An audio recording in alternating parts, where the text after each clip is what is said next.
সালাম আলাইকুম। হ্যালো বন্ধুরা, কেমন আছেন সবাই? খুবই জরুরি একটা বিষয় নিয়ে কথা বলবো আজকে।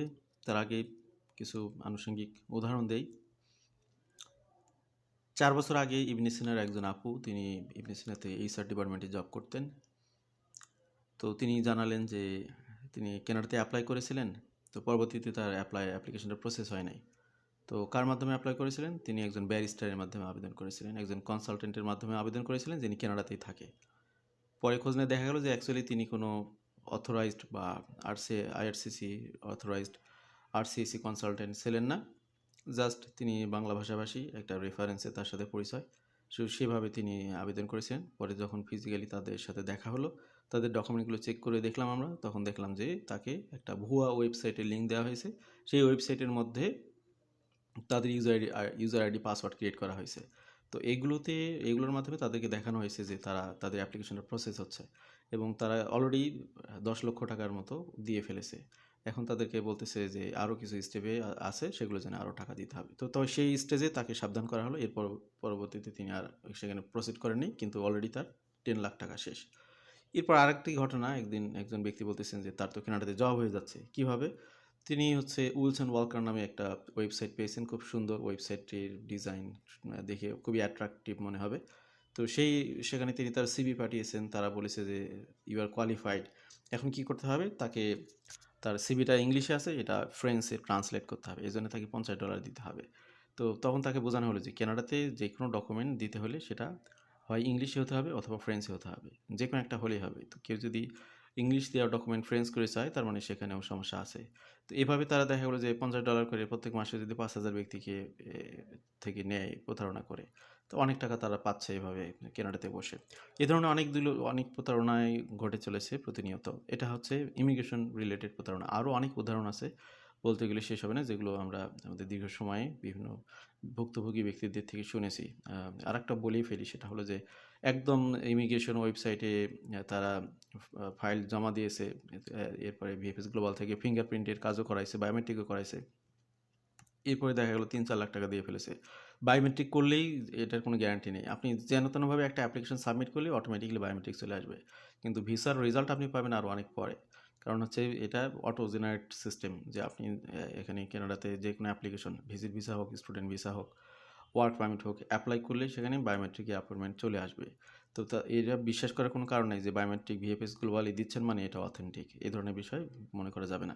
তো এইগুলো হলো ইমিগ্রেশন রিলেটেড প্রতারণা, যেগুলো ঘটে চলেছে। আর আজকে মেইন যে বিষয়ে ফোকাস করবো সেটা হলো ফিনান্সিয়াল প্রতারণা বা ফিনান্সিয়াল ফ্রড। সেগুলো নিয়ে আপনাদেরকে সাবধান করবো। যারা কানাডাতে অলরেডি আছেন, যারা আসবেন, সবার জন্যই তথ্যগুলো আশা করি কাজে লাগবে।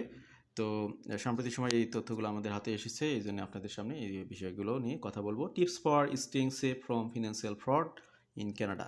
তো কানাডাতে আসতে চাচ্ছেন, কানাডা ফার্স্ট ওয়ার্ল্ড কান্ট্রিগুলোর মধ্যে একটি অন্যতম। তার মানে এই না যে কানাডাতে সবাই একদম সলিড। কানাডাতে অনেক চক্ররা আছে যারা বিভিন্নভাবে প্রতারণার কাজের সাথে যুক্ত। এই বিষয়গুলো আপনাকে বুঝতে হবে। আপনি খুশি মনে সব কিছু বিশ্বাস করলে সমস্যা হবে। এই জন্য কানাডার লাইফ যারা এখানে শুরু করতে চান, তাদের প্রাইমারি স্টেজে ব্যাংকিং বিষয়ে অনেক তথ্য দিতে হয়। তারপরে যারা অনেকে আসেন, তাদের নতুন করে বাসাবাড়ি ঠিক করতে হয়। অনলাইনে অনেকেই জব খোঁজেন, বাসাবাড়ি খোঁজেন, এখানে আপনাদের অনেক ব্যক্তিগত তথ্য দেওয়ার বিষয় থাকে। এই জায়গা থেকেই মূলত প্রতারক চক্র বিভিন্ন লিঙ্কের মাধ্যমে, বিভিন্ন কোশ্চেনের মাধ্যমে, বিভিন্ন পপ আপের মাধ্যমে আপনাদের তথ্যগুলো চুরি করে বা হাতিয়ে নেয়। পরবর্তীতে এগুলোর রেফারেন্সে আপনাকে প্রতারিত করতে পারে। আন্ডারস্ট্যান্ডিং ফিনান্সিয়াল ফ্রড, এখানে ফিনান্সিয়াল ফ্রডগুলো নিয়ে কিছু বিষয় বলা হয়েছে। Financial fraud happens when someone tries to get access to your money or personal financial information by misleading you. This may include false messages, fake offers, or requests that are not genuine. Fraud also involves trust. Someone may pretend to be a bank, a government office, or a service recognized. If you are new to Canada, some request may be unfamiliar. Learning how this situation present themselves. তো এই বিভিন্নভাবে বিভিন্ন ব্যাংকের officer, government officer, তারপরে হচ্ছে service provider, এই ধরনের authority সেজে আপনাকে তারা নক করবে, টার্গেট করবে। আপনি নতুন হলে তো আপনাকে টার্গেট করতে পারে, এই বিষয়গুলো নিয়ে খেয়াল করতে হবে। Example of fraud you may encounter in Canada. তো বিভিন্ন ধরনের প্রতারণা হয়। নাম্বার 1 হলো ফোন স্ক্যাম। তারা আপনাকে ফোন কল করতে পারে, তারপরে যিনি কল করবে তিনি বলবে যে তিনি গভর্নমেন্টের একটা ডিপার্টমেন্ট থেকে ফোন দিয়েছেন, কোনো একটা ইমার্জেন্সি কেসে আপনার সমস্যা হয়েছে, সেক্ষেত্রে আপনাকে দ্রুত কিছু টাকা পয়সা পাঠাতে বলবে, তারা কোনো একটা লিঙ্ক দিবে, তখন আপনি আপনার ইনফরমেশন, টাকা এগুলো পাঠাবেন। এরপরে আপনার দেখা গেল যে যে টাকা দিয়েছেন সেটা তো গেছেই, আপনার ব্যাংকের ইনফরমেশনগুলো তারা হাতিয়ে নিয়ে ফেলেছে এবং আপনাকে ব্ল্যাকমেইল করে ফেলেছে। এই ধরনের বিষয়গুলো খেয়াল করতে হবে। রেন্টাল স্ক্যাম খুবই একটা জটিল একটা অবস্থা। আপনি দেখা গেলো যে কানাডার ভিসা হয়েছে স্টুডেন্ট ভিসা বা পার্মানেন্ট রেসিডেন্ট ভিসা, আপনি হয়তো এখন বা বাংলাদেশে অবস্থান করতেছেন, তো এখন আপনি বাসা খুঁজতেছেন, বাংলাদেশ থেকেই আপনি কানাডাতে বাসা খুঁজতেছেন। বাসা খুঁজতে খুঁজতে অনেক রিজনেবল প্রাইসে বাসা একটা পেয়ে গেছেন। তো ফ্রড এজেন্সি করেছে কি যে মার্কেট থেকে অনেক কম রেটে আপনাকে একটা সুন্দর করে একটা ওয়েবসাইট বানিয়ে রাখছে যেখানে আপনি অল্প টাকায় আপনি পাচ্ছেন। তো সেখানে আপনি দেখা গেল যে আপনার তথ্যগুলো দিতে হচ্ছে, কিংবা আপনার কন্ডিশনাল একটা পেমেন্ট দিতে হচ্ছে $100 $200। আপনি মনে করতেছেন কানাডাতে যাবো, লাখ লাখ টাকা খরচ করবো, $100-200 আর কি। তো এরকম আপনি দেখা গেলো যে তাকে ডলারও দিচ্ছেন, আবার ইনফরমেশনও দিয়ে ফেলতেছেন। তো আপনি হচ্ছে গিয়ে তার একজন রেগুলার কাস্টমারে পরিণত হলেন। একদিকে তো দিলেন, এরপরে আবার আপনার ইনফরমেশনগুলো চলে গেল তার কাছে। এই জন্যই রেন্টাল স্ক্যামের বিষয়ে আপনার একদম যেগুলো অথেন্টিক সাইট সেগুলোর বাইরে অন্য কোনো জায়গা থেকে কোনো রেন্ট করা বা সস্তায় সব কিছু সবসময় খোঁজা যাবে না। ইমিগ্রেশন এবং সেটেলমেন্ট সার্ভিস স্ক্যাম, কানাডাতে প্রচুর পরিমাণে ইমিগ্রেশন সেটেলমেন্ট সার্ভিস প্রোভাইডার রয়েছে যারা ফ্রি অফ কস্টে আপনাদেরকে হেল্প করে থাকে। তাদেরকে মূলত গভর্নমেন্টই বিলিয়ন বা মিলিয়ন ডলার হেল্প করে থাকে, সাপোর্ট দিয়ে থাকে, সেই রেফারেন্সে তারা ফ্রি সার্ভিস দিয়ে থাকে। তো এই জায়গাতে এগুলো নিয়েও অনেকে এই সমস্ত সার্ভিস প্রোভাইডার সেজে আপনাকে তথ্য দেওয়ার জন্য বলবে। এই বিষয়ে আপনাদেরকে খুবই সাবধান থাকতে হবে। যারা এই ধরনের বিষয় জানেন তারা তো জানেনই, যারা জানেন না তাদের এই বিষয়গুলো সাবধান থাকতে হবে। Some individuals offer help with immigration or settlement service for a fee. Fraudulent providers may promise service you cannot deliver, such as job offer or paperwork. Uh, Before paying for the help, it may be useful to check official registries and confirm that the person or organization was authorized to provide this service. Simple step to help protect your information: take a moment before responding. যে কোনো ধরনের financial ট্রানজ্যাকশনের ক্ষেত্রে সাথে সাথে করবেন না, অস্থির হবেন না, একটু যাচাই বাছাই করে কনফার্ম হয়ে তারপরে আপনি কোনো লেনদেন করার চিন্তা ভাবনা করবেন, অন্যর পরামর্শ নেবেন যারা এই বিষয়ে জানে। Be careful with emails and links.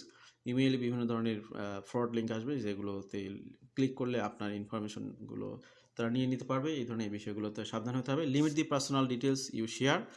ব্যক্তিগত তথ্য, বিশেষ করে ডেট অফ বার্থ, নাম, এগুলো বলার ক্ষেত্রে অথেন্টিক সোর্স ছাড়া বলবেন না। এই বিষয়ে খুবই সাবধান হতে হবে। Check security before entering information online. অনলাইনে তথ্য দেওয়ার ক্ষেত্রে অবশ্যই আপনাদেরকে ভালো করে খেয়াল করতে হবে। Shop online with care. সস্তা পেলেই যে কোনো জায়গা থেকে সব ইনফরমেশন দিয়ে ক্রয় করতে যাবেন না, অথেন্টিক জায়গা থেকে কিনবেন। Use strong password and keep them private. এই তো পাসওয়ার্ডের বিষয়গুলো তো অবশ্যই ফ্যাক্টর অথেন্টিকেশন, তারপর পাস কি, এই বিষয়গুলো আপনারা ব্যবহার করতে পারেন। If something does not seem right, কোনো বিষয়ে যদি সন্দেহ হয় তাহলে এই বিষয়গুলো সংশ্লিষ্ট রিয়াল অথরিটি যারা তাদেরকে আপনি জানাবেন। Reach out of your financial institution, বিশেষ করে কোনো ব্যাংকের তথ্য কোনো জায়গায় দিয়ে ফেললে ভুলে সাথে সাথে ব্যাংকে সেটা নিয়ে জানাবেন এবং ব্যাংকে যাচাই করতে বলবেন বা লেনদেন বন্ধ করতে বলবেন। রিপোর্ট দিস সিচুয়েশন, ব্যাংক আপনাকে সাধারণত অনেকগুলো প্রশ্ন করবে না। কি প্রশ্ন করবে না? Asks you keep request private or avoid seeking with others, অর্থাৎ কোনো কিছু গোপন রাখার বিষয়ে ব্যাংক বলবে না। বিশেষ করে কেউ যদি ফোন দেয় তার বিষয়, সেই বিষয়টি আপনার ব্যক্তিগত বিষয় তো আপনি গোপন রাখবেন। Asks you to share password, pins ও banking details by phone, text or email. Request access to your computer, phone or other device. Ask you to send, transfer money to resolve an issue. Ask you to purchase gift card, share gift card information. এই বিষয়গুলো bank সাধারণত করবে না। এই ধরনের বিষয়, সন্দেহজনক বিষয় চলে আসলে অবশ্যই কেয়ারফুল হবেন। তো আজকের আলোচনা থেকে আপনাদেরকে মূলত কানাডার সাথে রিলেট করে ফিনান্সিয়াল এবং ইমিগ্রেশন রিলেটেড অনেক প্রতারণা যে হচ্ছে সেগুলোর বিষয়ে সাবধান করার চেষ্টা করেছি। আশা করি তথ্যগুলো জেনে অনেকে উপকৃত হবেন। ভালো থাকবেন সবাই। আল্লাহ হাফেজ। আসসালামু আলাইকুম।